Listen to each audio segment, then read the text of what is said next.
ang mga kwento ng pag-ibig, kwento ng buhay, at kwento ng pag-asa dito sa Barangay Love Stories. Love Stories.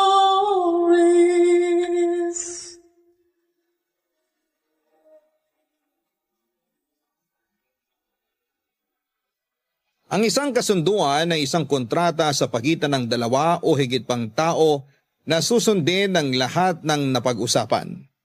Hindi lamang sa trabaho o negosyo ang kasunduan, kundi pati na rin sa personal na damdamin ng bawat tao. Ikaw kabarangay, sineseryoso mo ba ang lahat ng personal na kasunduan mo sa buhay? Dear Papa Dudut, hello po sa lahat ng mga kabarangay na masugid na sumusubaybay sa Barangay LS 97.1.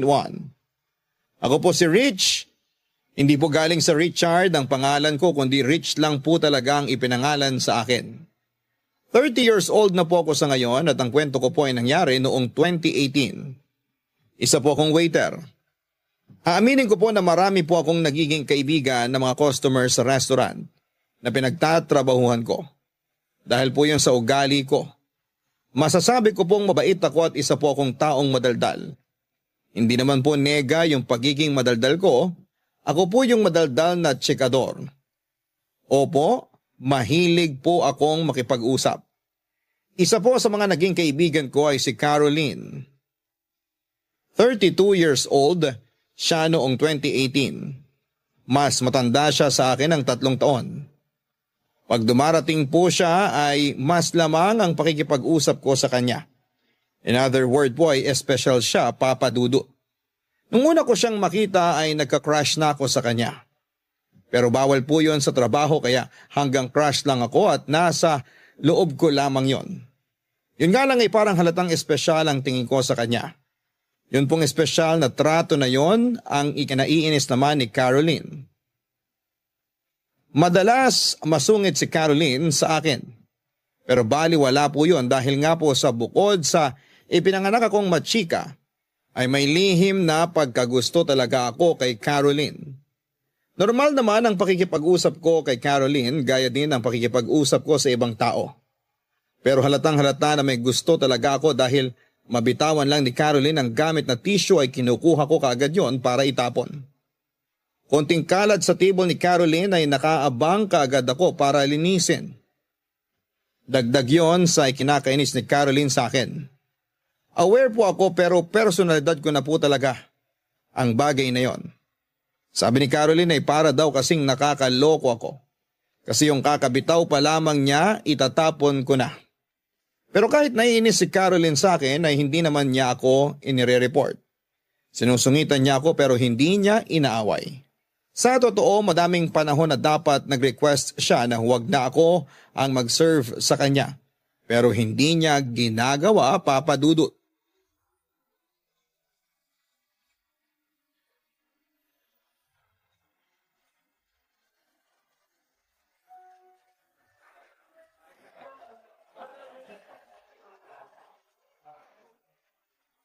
Good afternoon, Ma'am Caroline. Ano pong order nyo? Baka pwedeng umupo muna? Nako, wag po dito. Doon po kayo para may table. Nagpapatawa ka? Natawa ka, ma'am. Aminin mo. Anong natawa? Nainis ako. Ngumiti kayo eh. Ngumisi ako, hindi ngumiti. Ma'am naman. Huwag ka na nga munang makulit. Handa na po yung pwesto nyo. Nilinis ko na. Anong pwesto? Ayun po oh. Paano kung ayaw ko doon? Imposible, ma'am. Paborito nyo yung lugar na yun eh. Tapat ng bintana at tanaw ang mga puno sa labas. Alam mo kung bakit ko gusto doon. Bakit nga ba, ma'am? Kasi ayaw kong maistorbo. Walang masyadong dumadaan doon.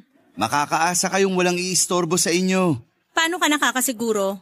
Titiyakin ko pong walang iistorbo sa inyo. Talaga? Yes, ma'am. Di ibig sabihin hindi mo ako lalapitan para makipagkwentuhan? Pero sino po ang magsaserve sa inyo? Di yung iba. Pwesto ko po yun eh. Kung pwesto mo pala yun, di dun ka na. Maupo ka sa pwesto mo. Si ma'am naman parang philosopher. I mean, sa akin po naka-assign ang part na yun ng resto. So, kukulitin mo pa din ako. Promise, hindi. Salamat naman. Tara na po. Mauna ka na. Mauna na kayo, ma'am. Mauna ka na nga. Sabay na tayo. Ako na nga mauuna. Nakakainis ka. Have a seat, ma'am. Natural. Alam nga namang tatayo ako. Ako na lang po ang tatayo. Sige, tayo ka lang. Pero yung malayo sa akin. Si Ma'am Caroline talaga. Paano kayo o-order kung malayo ako? Tatawagin na lang kita. Ah, okay po. Sige po, kunin ko number nyo para PM ko sa inyo number ko. Ano? Bakit ko bibigay ang number ko? Sabi nyo tatawagan nyo ako. Tatawagin. Sino po? Nakakainis ka. Sabi ko tatawagin kita pag order na ako. Hindi tatawagan. Huwag kang ilisyonado. Ayan, napipiko na naman si ma'am. Binibiro lang naman. Pero kahit naiinis kayo, maganda pa rin naman kayo. Pero may pumapangit sa akin. Ha? Ano po? Yung araw ko, lalo na pag may makulit na tulad mo. Hindi po ako nangungulit. Sandali po, kunin ko na yung order nyo. Ano? Sandali lang po. Hoy! Sira ulo talaga yun. Hindi pa ako mo-order eh.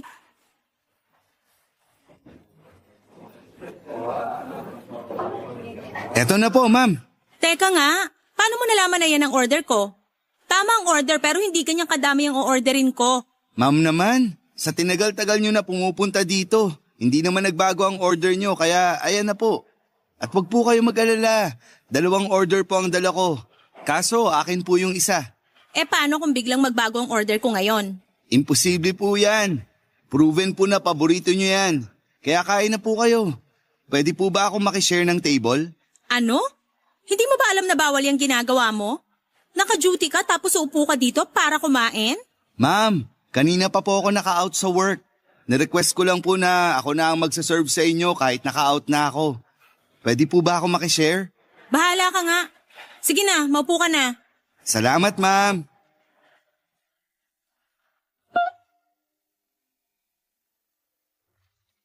Papadudot naiinis siya sa akin pero pumayag pa din siya na maupo ako at makishare ng table sa kanya. Alam niya rin na pagkasama niya ako sa table ay madaldal ako. Pero pinayagan pa rin niya ako. Sabihin mo papadudot kung mali ang iniisip ko na baka crush din ako ni Ma'am Caroline. Well, nasa isip ko lang naman po yon. Pero aminin po natin ang daming choice ni Ma'am Caroline pero pinili niya pa din na pagbigyan ng pakiusap ko. Masaya po ako dahil sa nangyari. Pinilit ko pong hindi siya kulitin para hindi ako mapalis. Kaya marahan lang po ang pagkukwento at pagtatanong ko. Siyempre, mga chikang tanong lang po ang binitawan ko. Hindi po ako kaagad-agad nagpa-cute at baka ma-preempt ang future plan ko. Yun nga po ay ang panliligaw kay Ma'am Caroline. Matapos po niyang kumain ay kailangan niya na daw pong umalis. Agad niyang kinuha ang bill pero laking gulat niya nung sabihin kong bayad na. Sinabi ko sa kanya na treat ko ang dinner na yon kaya hindi niya dapat tanggihan. Nagpilit pa si Ma'am Caroline na iabot ang bayad niya pero hindi ko tinanggap. Para hindi na siya magpilit ay ginamitan ko siya ng kapangyarihan ko. Ang kapangyarihang mangulit. Kinulit ko siya para huwag nang ipilit ang bayad niya. Ako ang nagwagi at nagpasalamat na lamang siya at sa unang pagkakataon ay nakita ko siyang ngumiti. Muntik akong matunaw. Pagkangiti niya at pagkasabing salamat ay umalis na ito. Yun na pong hudyat na hinihintay ko.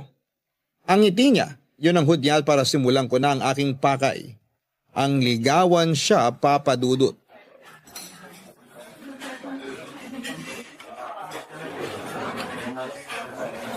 Good afternoon, Ma'am Caroline. Naka-out ka na ba? Bakit, ma'am? Saan po tayo pupunta? Anong saan pupunta? Bakit niyo po tinanong kung nakapag-out na ako? Tinatanong ko lang. Baka mamaya ikaw na naman na mag-serve kahit nakapag-out ka na sa trabaho mo. Naka-duty pa po ako. Okay. Tara na po. Akala ko naka-duty ka pa. Opo. Bakit nagyayaya ka? Ihahatid ko lang po kayo dun sa table nyo. Kaya ko naman. Mukha ba akong mahina? Hindi naman po. Oh, kaya ko na magpunta dun mag-isa. Sige po. Bakit sumasabay ka pa? Dun din naman po ang punta ko eh. Kahit na wag ka nang sumabay. Ano to? Flores de Mayo? Nakakatawa yun, ma'am. Pero seryoso ko. Wag mo kong sabayan. Ma'am, Oh, tatawagin na lang kita pag may order na ako. Teka sandali. Ayoko magpalibre ha. No problem, ma'am. Huwag mo munang kunin ang order ko, mamaya na. Gusto ko muna mag-isip. Sige, ma'am. Oh, bakit nandito ka pa? Wala naman po akong pupuntahan eh. Ibig kong sabihin, okay na ako. Tatawagin na lang kita. Oh, wag mo na naman akong simulan ng joke mo tungkol sa cellphone, please. Hindi nakakatawa yon. Isip po ako ng bago. Bago? Bagong joke, ma'am. Nako, wag na. Corny ba ako? Ayoko sagutin. Masasaktan ka. Handa ako. Wow, ang dramatic ng pagkakasagot mo ah.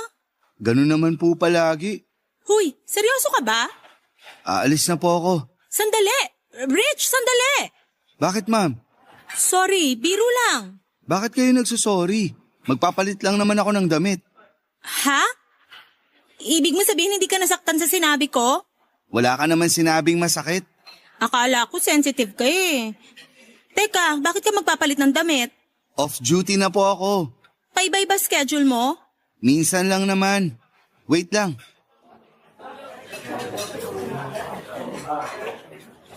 Nakapagbihis ka na? Bilis, di ba? Paano mo ginawa yun? Nasa loob na tong damit ko. Hinubad ko lang yung uniform. Iba ka. Eto, masarap tong cake na to. Nako, sinabi ko na sa'yong ayokong magpalibre eh. Hindi naman kita nililibre. Hinahatian lang kita. Nakain ko na yung kalahati niyan. Ay, naku, ipasalubong mo na lang sa inyo. Kanino? Mag-isa lang naman ako. Bakit? Nasaan pamilya mo? Ulila na ako. 2 lang kaming magkapatid. Nasa ibang bansa na siya. Pareho pala tayo. Ulila na din ako. Sa kasolong anak. Mag-isa ka lang din? Oo. Ma'am Caroline, may tatanong sana ako. Ano yon? Pwede ba akong manligaw sa'yo? Ha? Alis na ako. May kakausapin pala akong importante. Ma'am! Sige, alis na ako. Papadudot, napakabilis ng pangyayari. Parang nag-fast forward ang mundo ko ng oras na yon. Pagkatanong ko kay Caroline ay bigla siyang umalis. Ako naman ay parang napako sandali sa inuupuan ko bago ko siya nahabol.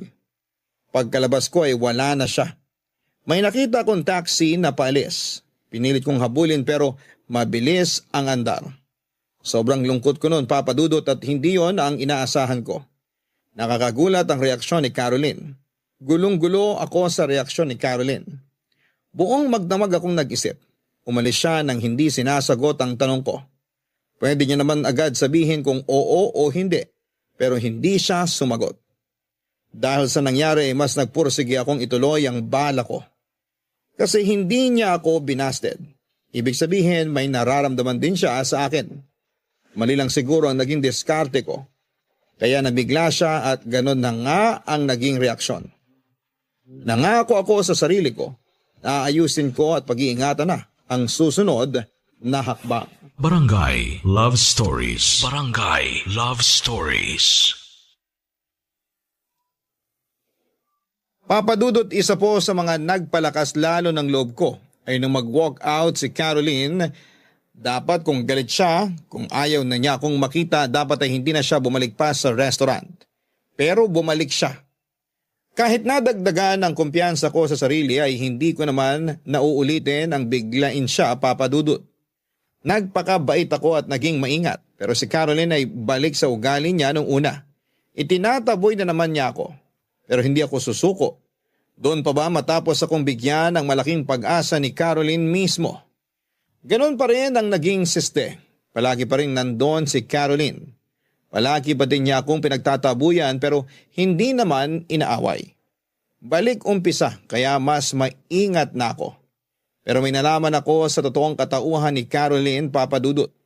Yung ilusyon ko na pakiramdam ko ay mahal din niya ako. Pero ayaw niya lang ipahalata ay hindi pala tama. Kasi nalaman ko na may kaya pala sa buhay si Caroline. May sariling negosyo, malaki ang bahay. Yun siguro ang nagpipigil sa kanya kaya hindi man niya ako itinataboy ng todo ay hindi yata siya magkakagusto sa akin ng totoo dahil nga sa agwat ng kabuhayan namin.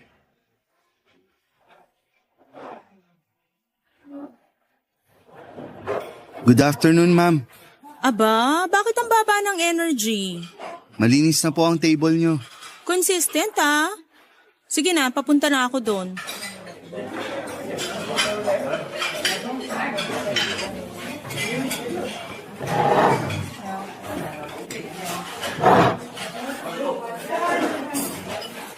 Rich!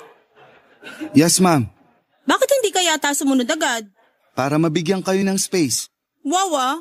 Dati po, gusto nyo mapag-isa kaya hindi na ako lumapit agad. Ikaw na mismo ang nagsabi na dati pa yon. Iba na ngayon. Same order po ba, ma'am? Ang formal mo naman ngayon? Ganun pa rin naman po ako. Eh bakit hindi ka na makulit? Baka naguguluhan kayo sa akin kaya hindi ko na kayo kukulitin. Ano bang nakain mo? Wala po, ma'am. Wala? Hindi ka pa kumakain? Naku, maupo ka, kumain ka. Ako naman ang manlilibre ngayon. Busog pa ako, ma'am. Bakit nung nilibre mo ako, bigla ka nalang nagdala ng pagkain? Busog pa din naman ako nun ah. Kaya kumain ka din. Upo ka dyan. Naka-duty po ako, ma'am. Anong oras na? O hindi ba sa ganitong oras ka nag-out?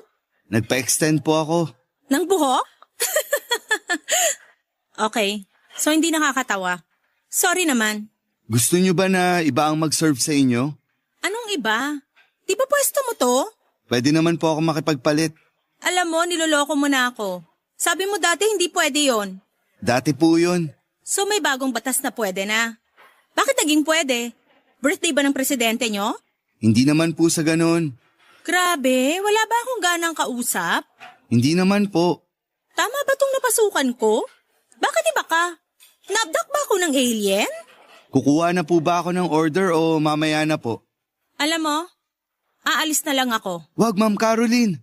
Pues umayos ka. Bakit ka ba nagkakaganyan? Yung totoo, pag nagsinungaling ka, aalis ako dito. Paano nyo po malalaman kung nagsisinungaling po ako o hindi? Malalaman ko. Ano? Bakit ka ganyan? Alam ko na ang dahilan kung bakit ayaw mo sa inaalok kong pagmamahal. Ano? Anong sinasabi mo? Alam ko na. Mayaman ka kasi kumpara sa akin. Eto lang. Ano? Nalaman ko kung saan ka nakatira at nakita ko ang buhay mo. Walang kinalaman ang kabuhayan ko sa pakikitungo ko sa'yo. Ma'am Caroline, totoo ang nararamdaman ko sa'yo. Sana maramdaman mo yun. Wala naman akong sinasabing hindi ka totoo. Hindi ko alam noon na mayaman ka pala. Wala akong idea. Kaya kung iniisip mo na maghahabol ako sa kayamanan mo, hindi ko iniisip yun noon at lalo pa ngayon. Hindi ko iniisip yan. Nangangako ako sa Diyos, mahal kita. Dahil mahal kita at hindi sa ano paman. Huwag mo naman isipin yan dahil hindi ko yan iniisip sa'yo kahit kailan. Kung papayag ka sa pagmamahal ko, pipirma ako sa prenuptial agreement. Maniwala ka lang. Hindi ko iniisip yan. Sorry Ma'am Caroline. Bakit mo ako pinag-iisipan ng ganyan? Pasensya ka na. Natural lang naman na maisip ko yun. Kasi magkalayo ang kabuhayan natin. Kung iniisip mo yan sa sarili mo, ikaw ang bahala. Pero wag mo uling iisipin sa akin yan. Hindi ako ganyang klase ng tao. Patawarin mo ako. Kung meron man akong dahilan sa pag-iwas, hindi yung iniisip mo. Pero anong dahilan mo? Hindi ko pwedeng sabihin. Bakit? Para hindi na ako mahirapan? Eh ang hirap ko. Naiisip mo ba? Patawarin mo ako. Aalis na ako. Wag mo na akong sundan, please. Pakiusap lang. Paalam. Gulong-gulo ang isip ko, Papa Dudut. Nagigilty ako sa mga nasabi ko. Seryoso si Caroline sa mga sinabi niya kaya lumalabas na pinaratangan ko siya. Inisip ko na gaya siya ng iba na tumitingin sa kabuhayan ng iba. Papa Dudut, bakit ganon? Bakit hindi pa niya ako dineretsyo noon? Hindi niya naman ako sinabihang lumayo, kaya ako naman, dahil sa tunay at laki ng pagmamahal ko, ay mas lalo akong nagpursige. Noong nalaman ko na magkalayo ang kabuhayan namin, hindi ko naman talaga naisip lumayo, mas naisip ko nga po na pumirma ng prenup agreement. Wala po akong pakialam sa kayamanan niya dahil siya po mismo ang importante sa akin. Sobrang mahal ko po siya kaya kakayanin kong ipagpalit ang kahit na anong karangyaan basta magkasama lamang kami. Kaso ang dami nagiging balakid na hindi ko naman maintindihan kung ano. Kasi ayaw namang sabihin ni Caroline. Ayaw niya namang diretsuhin sa akin. kasi kaya ko naman pong mag-adjust. Kaya ko pong lumugar. Sinabi niya na huwag na muna siyang guluhin at ginawa ko po yun kasi mahal ko siya. Pero umaasa pa rin ako kasi wala naman siyang sinasabi na huwag na siyang guguluhin kahit na kailan. Inaantay ko lang po na makapag-isip si Caroline. Saka na po ulit ako lalapit para humingi ng tawad sa mga maling nasabi ko at naisip ko sa kanya. Pero ang hindi ko po alam noon ay nahuhulog na din pala ang loob ni Caroline sa akin. Noon pa kaso may humahadlang na malaking dahilan, Papa Dudut. May ayaw ipaalam si Caroline sa akin.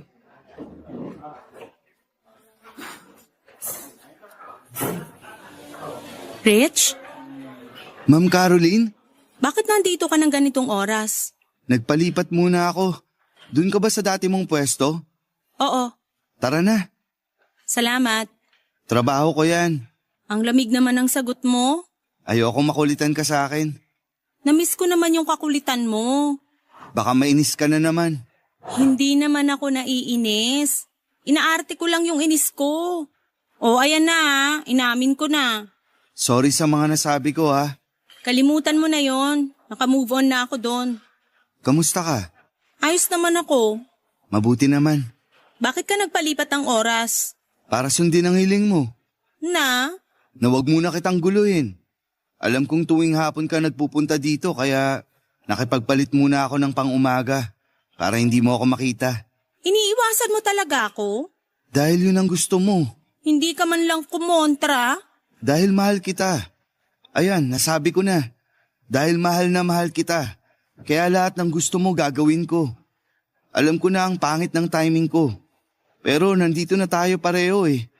Kaya itatanong ko na lang ulit. Wag muna. Bakit? Basta. Caroline, mahal kita. Pero kung sasabihin mo na hindi mo ako mahal, maiintindihan ko. Hindi ko ipipilit ang sarili ko kung ayaw mo. Gusto ko lang marinig sa'yo.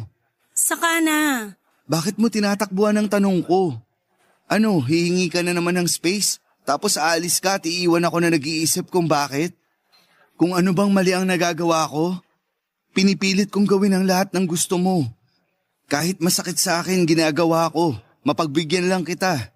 Yun na lang ang ibigay mo sa akin. Yung sagot kung may aasahan ba ako o wala. Caroline, sorry. Hindi ako galit. Gusto ko lang marinig ang totoo. Kahit wala kang pagmamahal sa akin. Sabi ko nga, maiintindihan ko. Hindi ako magagalit sa'yo. Ganun kita kamahal. Rich, patawarin mo din ako kung bakit ganito ako sa'yo. Hindi kita pinahihirapan. Pero ano ba ang pagtingin mo sa akin? Mahal din kita. Mahal na mahal kung alam mo lang. Napakabuti mong tao. Nakita ko na yun nung una pa lang kitang makilala. Pero hindi pwede. Bakit? Pwede bang yun na lang muna ang isagot ko? Bigyan mo lang ako ng ikatatahimik ng utak ko. Bigay mo na sa akin ang sagot. Yun lang naman ang gusto ko. Kasi mahal mo ako pero hindi pwede. Bakit? Walang kinalaman ng kabuhayan ko dito. Hindi yun ang dahilan ko. Kahit mawala ang kabuhayan ko, wala akong pakialam kaya hindi mahalaga sa akin yun para piliin ko kaysa sa'yo. So bakit? Mahirap bang sagutin yun? Dahil ayokong masaktan ka. Mas nasasaktan ako kasi nakabitin ako sa isang bagay na walang closure. Rich, Anong dahilan? Rich, may taning na ang buhay ko.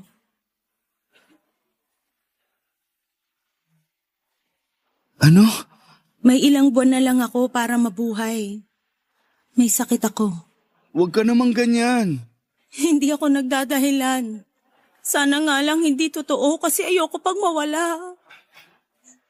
Mahal kita, Rich. Diyos ko. Caroline.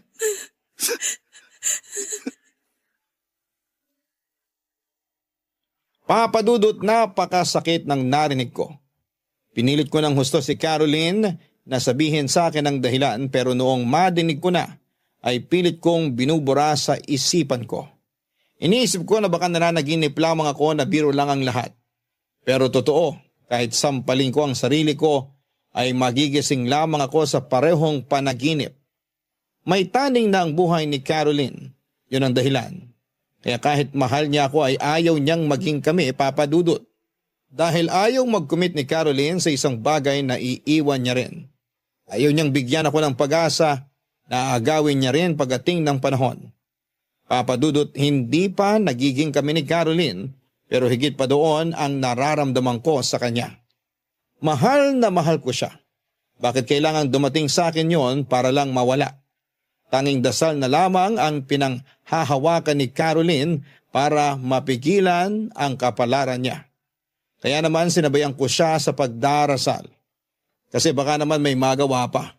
Baka naman maiayos pa. Barangay Love Stories. Barangay Love Stories.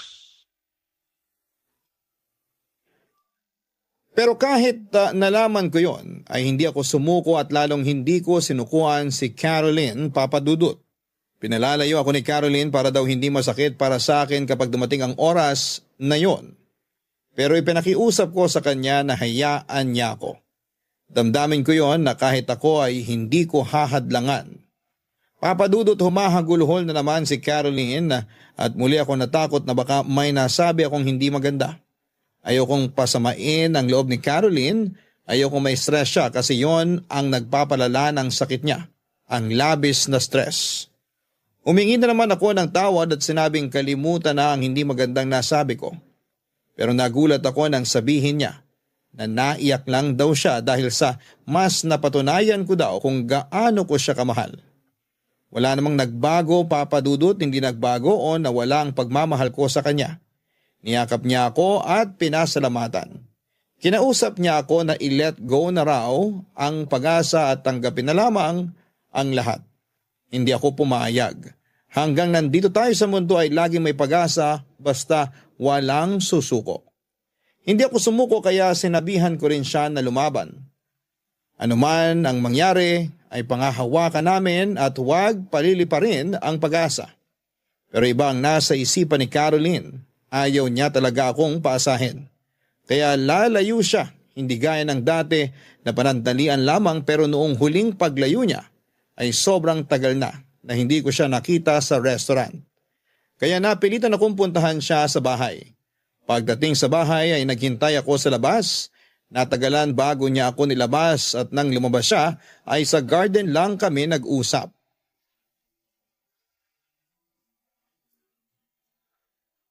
Good evening, Caroline. Bakit ka nagpunta dito? Ha? Wala akong ibig sabihin ha. Nagtatanong lang ako kung bakit ka napadalaw. Caroline naman. Ang tagal mong hindi nagpupunta sa restaurant, kaya nag-alala ako. Naku, parang gumaganda na nga ang pakiramdam ko. Salamat naman. Anong sabi ng doktor? Pahinga lang daw at baka gumanda na ng tuluyan ang pakiramdam ko. Pasensya ka na at nagulo ko ang pahinga mo. Nag-alala lang talaga ako. Huwag kang ngang mag-alala sa akin. Mas humihina ako pag may nag-aalala eh. Isipin mo, okay ako para positive. Palagi kong pinagdadasal yun. Salamat. Napakabuti mo talagang kaibigan. Hanggang kaibigan na lang ba? Rich. Ayokong pressurein ka. Nagtatanong lang naman ako. Okay naman tayo bilang magkaibigan. Ganun na lang muna. Sige, ayos na ako sa ganun na lang muna. Kumusta ang restaurant? Ayos naman. Ganun pa rin. Iniintay ka na nga nung paborito mong pwesto eh. Oo, dadalaw uli ako doon. Marami lang inaasikaso. Saan? Ano bang sabi sa ospital? Hindi sa ospital, dito sa bahay. Saka sa negosyo. Baka naman mapagod ka. Sanay naman ako. Nakakapagod pero satisfying naman kasi masaya ako sa ginagawa ko. Sabihin mo kung may maitutulong ako ha. Libre lang, basta kaya ko. Alam mo, buti sinabi mo. May ipapagawa ko sa'yo minsan. Sasabihan kita kung kailan. Sige, willing akong tumulong. Siyempre may sweldo. Kahit wala. Ano ka ba? Negosyo ang pinag-uusapan. Dapat bayad lahat ang pagod ng mga tao. Kaya huwag kang tumanggi sa sweldo. Bahala ka na nga. Basta sasabihan kita. Madali lang naman matutunan ang pagpapatakbo ng business. Sige, sabihan mo lang ako. Tutulong ako. Ano nangyari? Okay ka lang? Napagod yata ako. May mga pinaayos kasi ko kanina sa bahay eh. Kaya hindi kita mapapasok kasi magulo sa loob. Okay ka lang? Oo naman. Sigurado ka ha? Aalis na ako para makapagpahinga ka. Huy, hindi naman kita pinaalis. Para lang makapagpahinga ka. Mamaya na ako magpapahinga. Kwento ka pa. Tungkol saan? Sa'yo. Kung kamusta ka na ngayon? Maayos naman ako. Lagi kitang iniisip. O, ano na naman yan? Kaya pala madalas akong nasasamid kasi iniisip mo ko. Caroline, anong sabi ng doktor sa sakit mo? Binawi na nila ang taning. Ha? Talaga? Oo, nagkamali lang daw ng fine. Nung inulit nila, maayos na pala ang sistema ng dugo ko. Salamat sa Diyos. Napakagandang balita niyan. Ayoko na nga muna sanang sabihin kasi gusto ko sorpresa. Kaso tinanong mo na eh. Sorpresa o biglaan, wala sa akin yun. Basta ang gusto ko, bumuti ka. Napakasayang balita. Pero syempre, kailangan ko pa ng pahinga. Kaya hindi pa ako pwedeng maggala. Naiintindihan ko. Nag-alala lang naman ako kaya kita pinuntahan. Okay lang, naintindihan ko din. Pero konting araw na lang at babalik na ako sa restaurant. Oo, hinihintay ka rin nila Ate Mina, ni Kuya Remy, si Andrea, saka si Kaloy. Talaga? Ikamusta mo na lang ako sa kanila ha? Oo, sasabihin ko rin sa kanila yung magandang balita. Alam ba nila? Oo nung araw na umiyak ka sa restaurant, nagtanong sila kung bakit. Hindi ako nakapagsinungaling. Ayos lang, naintindihan ko. Sabihin mo wag na silang mag-alala. Oo, matutuwa talaga ang mga yun. Ako na lang ang pupunta sa restaurant ha. Basta isang araw, gugulatin ko kayo. Basta okay ka na, maghihintay lang ako sa'yo doon. Oo, salamat. Alis na ako para makapagpahinga ka. Sige, salamat sa pagdalaw. Ako naman ang babawi at dadalaw sa inyo. Ingat ka. Papadudot, malungkot man ako na kailangan ko nang umalis. Dahil magpapahinga pa si Caroline ay masaya pa rin ako dahil sa magandang balita ng paggaling niya. At isa pa ay babalik uli si Caroline sa dati na palaging nasa restaurant. Hinintay ko ang sinabing pagbabalik ni Caroline pero ilang araw na ang nakalipas ay hindi pa din siya nagpupunta. Kahit na sinabihan ako ni Caroline na hintayin ko na lamang siya, ay hindi ko pa rin napigilan ang sarili ko na puntahan ulit siya sa bahay niya. Sa gate pa lang ay parang ang tagal nang naghihintay sa akin ng isang sulat galing kay Caroline na inabot ng isa sa mga kasama niya sa bahay. Binasa ko yun at nakasulat doon na umalis na raw siya at nagpunta sa malayo para doon magpahinga. Papadudot dahil sa mahal ko si Caroline ay hindi ako nagpapigil sa mga sumunod na ginawa ko.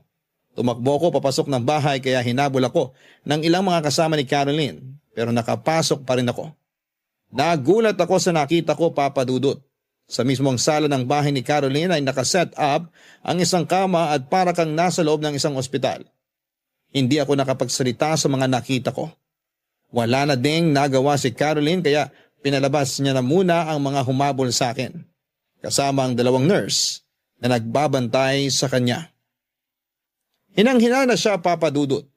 Hindi ko makuhang magalit sa pagsisinungaling ni Caroline, umiyak na lamang ako at nakiusap na magpakasal na kami. Ayaw ni Caroline dahil mas mahihirapan lamang daw ako kapag nagpakasal kami at nawala siya. Pero nagmakaawa ko. Gusto kong makasal kami anuman ang mangyari dahil mahal na mahal ko siya. Naawa na rin sa akin si Caroline kaya pumayag siya. Plinano namin ang kasal, doon na rin mismo kung nasaan siya. Dahil pareho na kaming ulila at wala nang kamag-anak dito sa Maynila, ay kasama namin sa kasal ang mga kasama niya sa bahay at ang mga nurse at ang mga kasamahan ko sa restaurant. Papadudot bago tinawag ang lahat ng bisita pati ang pari para magsimula ang seremonya, ay nilabas ko ang isang papel na ipinagawa ko sa isang abogado.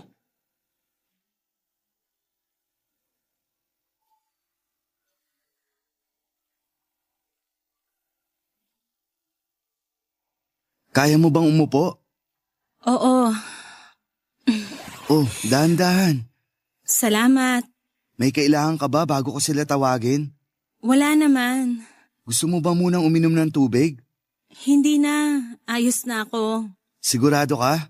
Oo. Salamat, Rich. Salamat din sa'yo. Saan? Sa pagmamahal mo.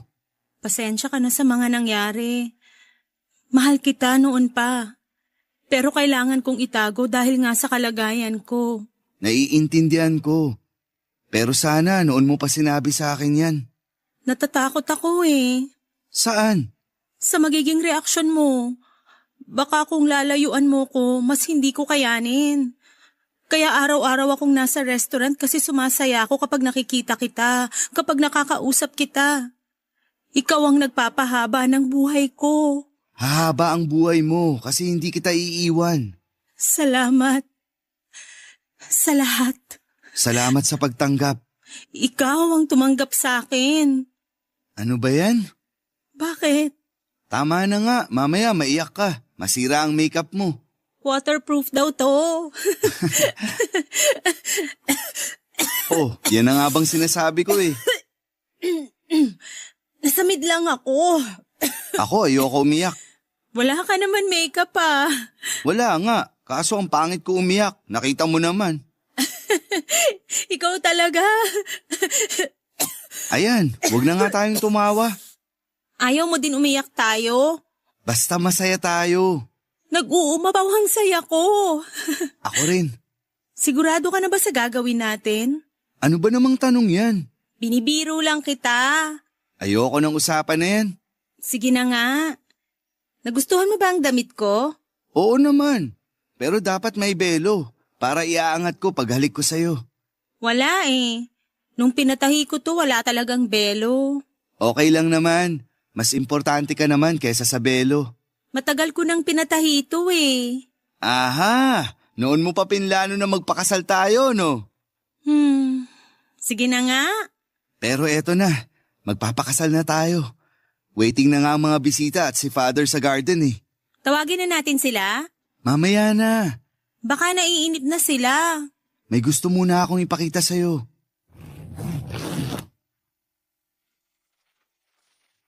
Ano yan? Ako na ang nag-ayos. Alam ko, hindi mo maaasikaso eh. Ano to? Prenuptial agreement? Oo, Bakit? yan ang pangako ko sa'yo. Hindi na kailangan to. Pero Ano ka ba? kahit hindi na kailangan, pirmahan mo na rin. Hindi. Bakit mo pinunit? Wala na akong kopya niyan. Hindi na kailangan yan. Pero usapan natin yan at pinangako ko yan. Ikaw lang ang nagsabi. Hindi ko naman hiningi. Mahal mo ko at sapat na yun para sa akin. Hindi ko na kailangan ng kasunduan. Pero, Rich naman. o sige, huwag ka nang magalit. Tawagin mo na sila, Father. Sige, Isabay mo na yung mga punit na papel. May basurahan sa labas. sige, sandali lang ha.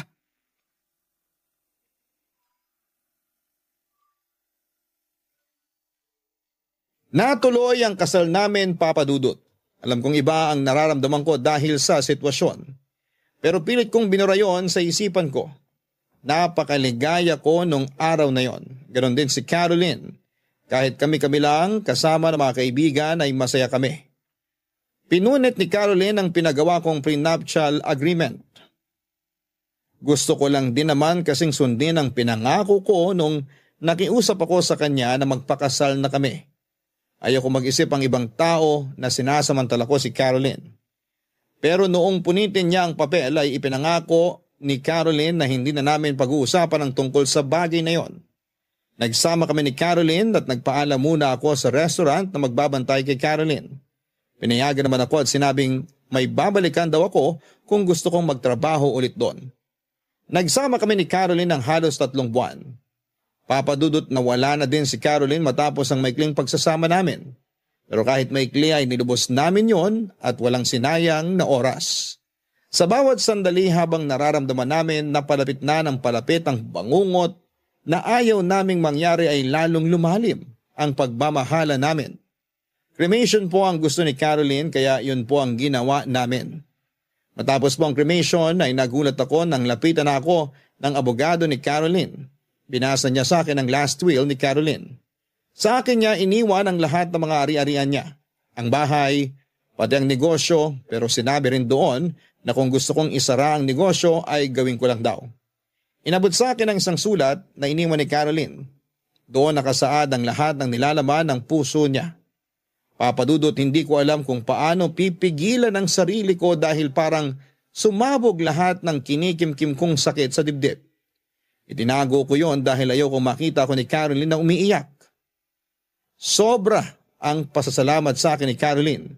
Pero ang hindi niya alam ay mas nagpapasalamat ako sa kanya.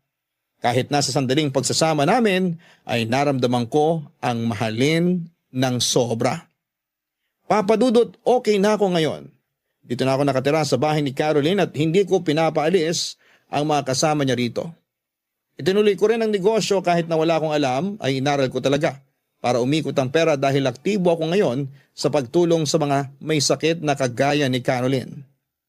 Salamat po Papa Dudut sa pagbibigay ng oras sa aking kwento na maitampok sa Barangay Love Stories. Isa pong karangalan ang mabigyan ng ganitong pagkakataon. Mula sa number 1 radio station, mabuhay po ang Barangay LS 97.1. Ang inyong forever kapuso at kabarangay, Rich. Nagustuhan ng iyong napakinggan? Ituloy yan via live stream sa www.gmanetwork.com/radio.